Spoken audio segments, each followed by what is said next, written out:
What's up, guys, and welcome back to another almost said PSU, PSO2 update video. I was talking about PSU with a couple friends and it's just on the brain right now. So as you guys probably noticed, Facecam not on stream, not gonna be on stream or on screen. Facecam's not gonna be on screen for just a little further notice. I'm working on something. You guys will like it. We'll see when it's done. But anyway, we don't need this. I'm gonna go ahead and get rid of that. So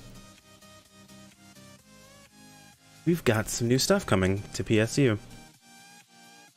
Kind of revitalizing old styles of content.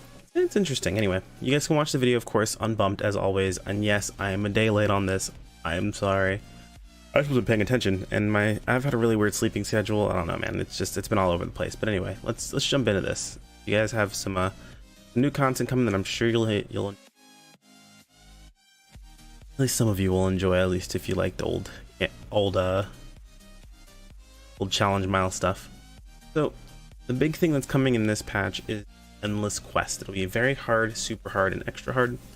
A new quest type that arrives wherein players must aim for a high score within the allotted time. This quest allows for up to 4 players and unlocks when their main classes reach 70 plus. Endless series of battles await those proficient enough to survive and complete the mission orders. It's weird how that's described, mainly because I know for a fact that it can be more than 4 players, but we'll get into that a little bit later. So mission orders. It's a lot of information in here. I'm gonna kind of summarize it a bit, but if you've ever played the challenge mile quests, because they're very outdated now. Almost no one does them anymore. It kind of sucks. They were really fun to have. And I'm also kind of upset that this wasn't made the same way the challenge mile quests were made. But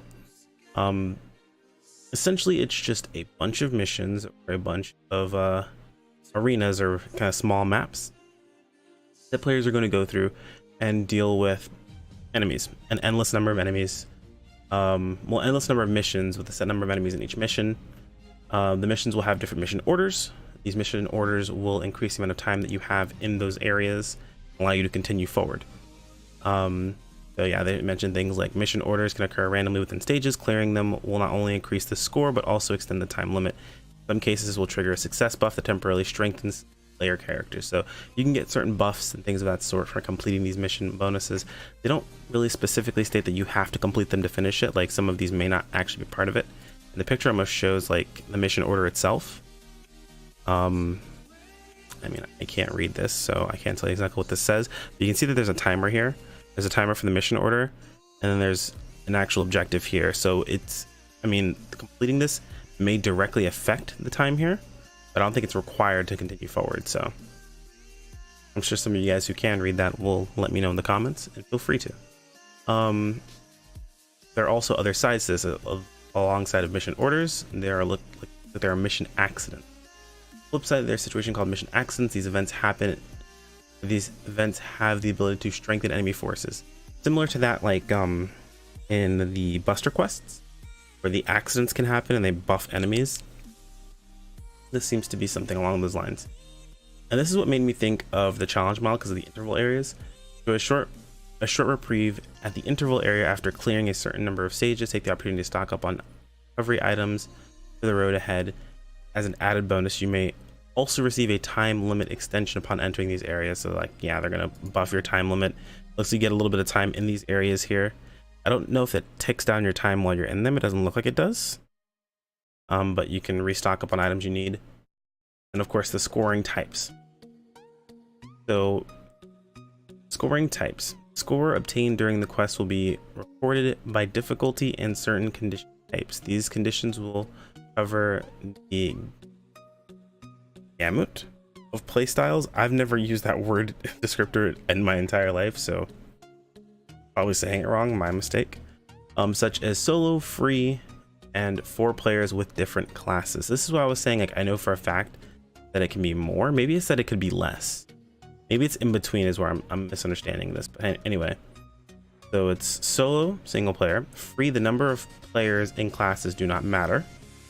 And then 4 player with different classes. So maybe it's 4 players total, or the maximum it can be. You can go in the solo if you want to. And then free looks like it can be any number of players up to 4. I'd imagine that's what they mean by that. Yeah, now that I read that, it makes more sense thinking that way. But so yeah, enable number of players up to 4. And then there's the ones where you have to have different classes, so you can't just stack 4 heroes or stack 2 fighters or something like that. Like, it's not going to work doing that. So anyway, I'm gonna move my microphone a little bit. My mistake, or my bad, guys. Let's see. So moving forward, we also have beyond the first loop. So it looks like it does loop consistently. And that's what they mean. I guess they mean by endless. Clearing all the missions in the first loop will advance you to the second loop. Aside from new mission orders, there are round accident events. These not only strengthen the enemy damage and HP, but also reduce the player's healing ability. Probably a similar healing ability, or reducing your healing ability similar to the that ridiculously difficult, or that I guess more so difficult extreme quest that you have to do. The first stage of that quest, your healing is reduced, or it might be more akin to that like Faleg at the end of episode 4, where your healing was ridiculously reduced. It just depends. We'll have to see. And there's of course their quest tier rewards. It looks like there'll be 3 types of wings. Either the A, which I think it tells you here too. Yeah, the colors. So A and B are color set. There'll always be these colors specifically, but it looks like D changes the color to match your outfit. Not sure if that means it's gonna be red and black if you're wearing a red and black outfit, or if it's just something specific that way, but we'll have to see. But that's mostly it for this. And I guess I probably should have explained this a little bit more. I didn't. I mentioned these are more akin to like the challenge mile quests, or they're kind of similar in its way. But there are people who play now who never play the challenge mile quests. So challenge mile quests were a multi-ship type of quest where you went into the multi-ship. And by multi-ship I mean like multi-server. Like if you were on ship 2, you could end up playing with someone on ship 10. It's one big kind of like mega server almost. That everyone went into, that you would do a set of quests, or you would do a set of stages where everything you had for your character actually it wasn't there. You built your character up from the very start. So you'd be level 1, you would have no weapons, you would have no skills, and what you found is what you got to use. You could occasionally trade with players, like drop trade with people that were on your team and stuff like that, to kind of help better what I'm looking for, better mold your characters, and then complete these quests forward until eventually you got to the end, and you got this a big bonus for completing it, which was really cool. It was interesting and allowed people to play kind of differently. Instead of having to worry about their gear all the time, this was like you had to, luck of the draw was different each time. Sometimes you might end up with really great gear, sometimes you might end up not getting the drops you need, and it's really difficult. So that was really cool. That was a really interesting concept, but the rewards aren't really worth it anymore, so people don't do it anymore. So you may not, if you're like me and came in episode 4, well, granted I came in before that, but the time I really started playing was episode 4. You really never experienced challenge mile when it mattered. I went back and did it with a couple friends on the street, and it was cool, but it was never really a big thing, These quests seem to be very similar to that, and I feel like it's similar to that in the idea that it's the interval areas and continuing forward, but you take your own gear into it. You don't have to build up from the start, which that was a big part of challenge mile, which made it really fun. And I don't think this is multi-ship, which I feel like is a huge letdown. I like the idea of multi-ship stuff, but I understand why they're not doing some multi-ship stuff, because it seems like everything multi-ship required, or multi-ship that is multi-ship, doesn't include your gear with what you have and everything like that. I think they're trying to do something specific about not having any problems with bringing in gear from different ships altogether. So that's probably the reason for it. Who knows? But I would like to see more multi-ship stuff. I thought that'd be kind of a cool little thing to have. So past that, it looks like they're bringing up our next seasonal EQ, which is the Driving Rain. From what I could see, it was kind of interesting. I mean, there's a lot of cool looking bosses. I mean, Hunter there, among others. But the interesting thing I noticed was this counter, man. This point counter is really high. Interesting to see how many points you get for completing stuff. There's the Driving Rain, and of course you have Rainy Bingo. Rainy Bingo will be interesting because it includes, of course, this Rappy, but it also includes these certificates. Now, if you haven't checked out these certificates yet, or you missed the last set, these certificates can be traded in at the counter to the left of the entrance to the camp ship at the gate area for a free plus 30 13-star ray weapon.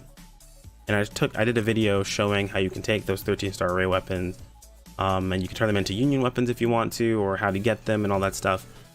I guess I'll probably do a video on how this one works, but the TLDR is do your bingo.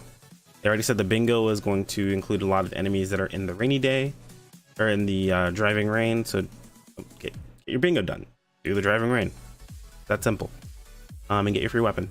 There's also going to be a rainy 2018 collection that introduces the Mars series of 13-star weaponry and includes a red run egg as well. So there'll be a 13-star egg. Only thing is, I don't know what the potential for these weapons is going to be. They may be like it might just be SAF fodder. It may be, you know, a weapon that you need to use to get past the 80 cap, or is it the 75? The 75 cap. Weapon you use to get past either the 75 or 80 cap. I can't remember. It's one of those two. I haven't really paid attention to this in so long. I just happen to have the weapons and the stuff that I needed because I've leveled up so much crap these days. Let's see. We also have the Persona 3 and Persona 5 collaboration live. The cool thing is they're going to be doing events. It's just going to be more or less a dance party in the lobby that you're going to go check out the event itself. And when you check out both events, you get a sick Morgana costume. So there's that. I'm going to go do that because I want the Morgana costume. I think it's kind of cool. And then, of course, the Dancing Night stage, AC Scratch, where you get the characters from Persona 3. So that's mostly it really for this update. Not too much going on. Basically just the driving rain and the new endless quests, which it looks like they loop, but they were saying they're procedurally generated in like what order and what monsters you fight and order of those monsters. I'm assuming certain monsters only appear on certain tiles, and then what you have to do on those missions and how you have to deal with them, of course, are going to be different and randomized, but we shall see, because it is, so in its very basic form, it is still technically repeat content. It's the same monsters we fought before and the same tile sets we fought before with a new style of challenge, but utilizing the same formula that we've used before with a twist. So take that for what you will. It is still technically a lot of the same stuff. So I know some of the player base is not going to be too happy about it, but I think it's interesting. It'll add another layer of things for people to compete about. I'm sure all those guys that do the speed runs of like time attacks and that do the solo challenges, I'm sure they'll eat up and do it, and they'll post their videos and they'll feel really good about themselves. I'll be right there with them. Not doing the challenges, but feeling good about them doing those challenges. That's not me. Anyway, I could ramble on forever, but I think I'll go ahead and end this video. If you guys like the video, you know where that button is, go ahead and press it. If you didn't, you know where that button is. Hopefully you don't. But if you want to keep up with these videos, make sure to subscribe, hit the bell button so you're notified whenever these videos pop up. I know I don't really have much of a schedule, so it is helpful. But if not, it's not really your thing, you can always just pop into Discord. You're not required to ever say anything, but you can use it for your notifications. I always post the videos there. If you have any questions, you can DM me directly on Discord. YouTube is discontinuing their program that allows you to private message or send messages via YouTube because people weren't using it apparently. So those of you guys who have messaged me via YouTube won't be able to get this message anymore. Have to be via Discord. So I even try not to go in the Discord, but now you have to. You don't have a choice. YouTube's making you. Thanks, YouTube. Alright guys, thanks for joining me on that one. Catch you guys on the next one.